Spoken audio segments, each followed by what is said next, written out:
आप इस मसले को कैसे देखते हैं? जब भी त्यौहार आता है, चाहे हिंदू पक्ष का त्यौहार हो, चाहे मुस्लिम पक्ष का त्यौहार हो, हिंदू मुसलमान को लेकर लगातार विवाद क्यों शुरू हो जाता है? त्यौहार में ही क्यों? सर मैं थोड़ा सा इससे पीछे होके मैं आपका जवाब देना चाहूँगा।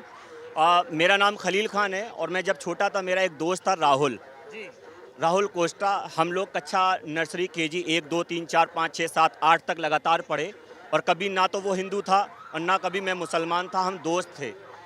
2014 के बाद से कुछ ऐसा हुआ कि हमारा जो दोस्त था वो अचानक से हिंदू बनने लगा और मैं अचानक से उसको मुस्लिम दिखने लगा। मुझे समझ नहीं आया, कुछ साल और गुजरे तो वो और ज़्यादा अच्छा वाला हिंदू बनने लगा और मुझे वो अपने तरह से और कट्टर मुसलमान देखने लगा।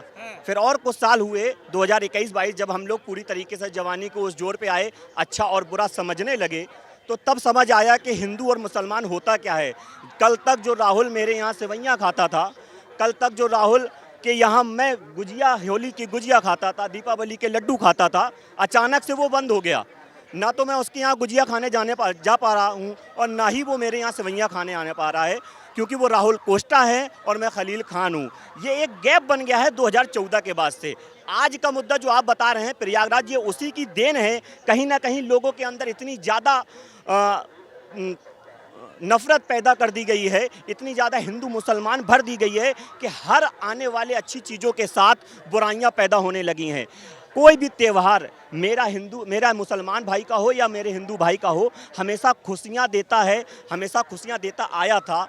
और आज भी जब भी आप कोई भी त्यौहार मनाते हैं तो उसमें ये होता है कि अपने से दूसरे धर्म वालों को खुशी करो, खुश रखने वाले के। मैं पूरा कर लूँ, मैं आपको जवाब जरूर दूंगा कि जब होने लगे, आज का मुद्दा जो प्रयागराज में झंडे लहराने का है वो कहीं ना कहीं इसी से जुड़ा हुआ है कि अब वो ज़्यादा हिंदू हो गए, जबकि उनका हिंदू से कोई लेना देना नहीं है। अगर कोई जय श्री राम का नारा लगाकर किसी की इबादत गाह में जाता है और वहाँ पे उत्पात मचाता है तो मैं ये दावे से कह सकता हूँ कि जो भगवान राम है वो कहीं ना कहीं खुश नहीं होंगे। और मैं मुसलमान हूँ, अगर मैं किसी के धर्म की दरगाह पे या मंदिर पे या किसी ऐसी जगह पर जाता हूँ और उत्पात मचाते हुए अल्लाह अकबर कहता हूँ तो मेरा अल्लाह बिल्कुल खुश नहीं होगा, मुझे धर्म से अलग माना जाएगा। और जो भी इस तरीके के नारे लगाकर किसी की इबादत गाह पर जा रहे हैं वो धर्म वाले है ही नहीं। धर्म वाला वही है जो अपनी इबादत गाह में जाकर अच्छे से पूजा करे, धर्म वाला वही है जो अच्छे से नमाज पढ़े और दूसरे धर्मों का आदर करे, उसके जो भी मानने वाले हैं उनका आदर करे। धर्म ये सिखाता है, ना कि धर्म ये सिखाता है किसी की प्रॉपर्टी पे, किसी की इबादत गाह में जाकर आप जय श्री राम का नारा लगाकर वहाँ झंडे लहराएं। खान साहब, एक सेकंड का थोड़ा समय दीजिए, मैं आता हूँ। सर, आपका नाम क्या हुआ? आजम।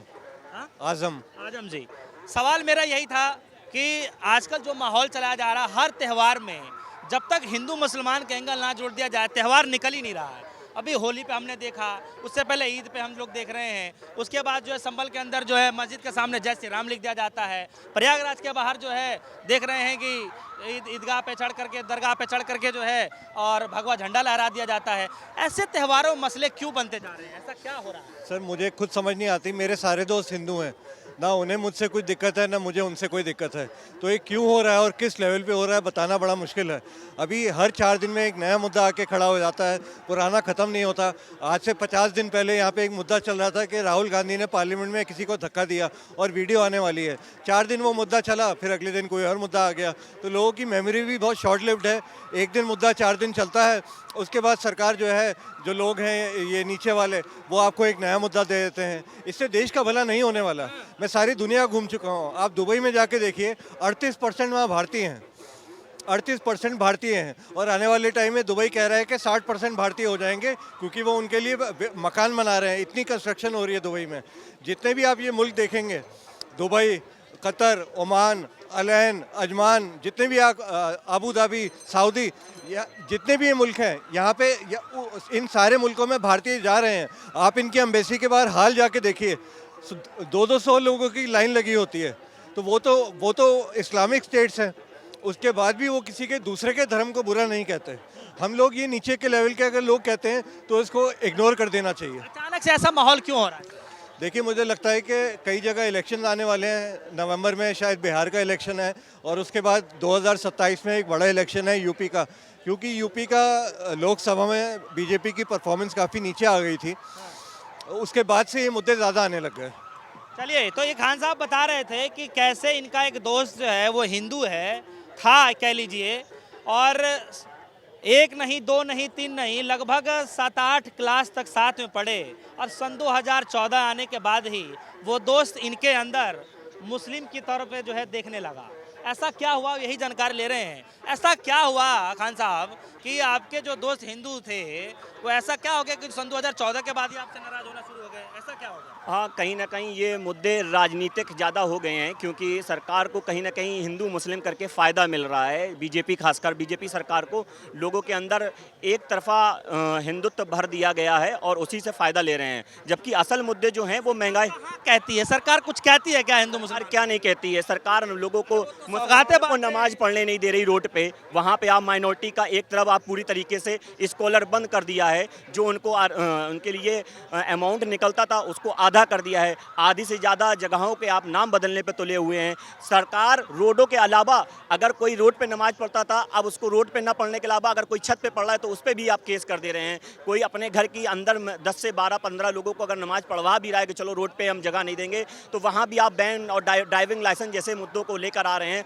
और एक तरफ जब कोई एक पक्ष किसी दूसरे पक्ष के ऊपर अत्याचार कर रहा है तो आप उसको बढ़ावा दे रहे हैं। आज का मुद्दा जैसा है तो आप क्यों नहीं कार्रवाई करते हैं? आप उनके घर क्यों नहीं खुदवाते? एक तरफ केवल मुसलमानों को आप बुलडोजर चला देते हैं, इतना बड़ा कांड हो जाता है, किसी की इबादत गाह पे जाके आप हिंदुत्व का झंडा फैला रहे हैं। और इससे पहले एक अभी शायद बहराइच या कहीं, नाम मुझे नहीं मालूम, गोली मार के किसी लड़के को मार दिया गया था, वो भी ऐसी झंडा फहराने पर चला गया है। शायद जगह का मुझे ना, हाँ, कोई मिश्रा नाम से लड़का था, बेचारा वो चला गया। उसकी माँ से पूछो कि क्या वो अब हिंदू बन के भाई? अच्छा, वो हिंदू लड़का मरा था, आपको दुख हुआ था? बिल्कुल दुख हुआ था। किसी की माँ का यार बेटा जवान चला जाएगा, दुख क्यों नहीं होगा यार? मैं इंसान हूँ, मैं कोई वैसा इंसान नहीं हूँ, मैं इंसान हूँ, इंसानियत की बात करता हूँ। हिंदू बाद में होगा यार, कोई की जान चली जाए, अगर तुम्हारे आंखों में आंसू ना आए, तुम्हें एहसास ना हो तुम्हारी इंसानियत मर गई, तो ये जो भी सरकार पे बैठे हैं, एक तो इनकी शादी नहीं हुई, बच्चे ही नहीं हैं, तो इनको इंसानियत के किसी के बच्चे मरने की क्या इनको मालूम होगी कि किसी का कलेजा चला गया, जवान लड़का चला गया? क्या इनको पता है? ये कुंवारे बैठे हैं, कुछ नहीं जानते हैं। और महंगाई जिस तरीके से आज का मार्केट देख लीजिए, शेयर बाजार में आज का मार्केट का हाल देख लीजिए, कितनी बुरी तरीके से कर गया। इसका मुद्दा भटकाना था, कहीं ना कहीं कुछ ना कुछ लाना था, तो यही एक ले आए। अब न्यूज़ पे पूरी तरीके से ये चला रहे। बाजार कितनी तरीके से 1 लाख रुपए तोला सोना हो गया है, 1 लाख रुपए तोला, लेकिन इसकी बात कोई नहीं करने वाला है। बात क्या करने वाली है? वही झंडा जय श्री राम, वही झंडा जय श्री राम, वही झंडा जय श्री राम। इसकी बात सबसे करवा लो। कैसे भाई? कहीं ना कहीं मुद्दे भटकाना है। इसीलिए 2014 के बाद से लोगों को हिंदुत्व के नाम पे जिस तरीके से भड़काया जा रहा है, और मुसलमान के नाम पे, कुछ जगह मुसलमान भी ऐसा नहीं है, सिर्फ हिंदू। इस सवाल पे मैं आऊंगा।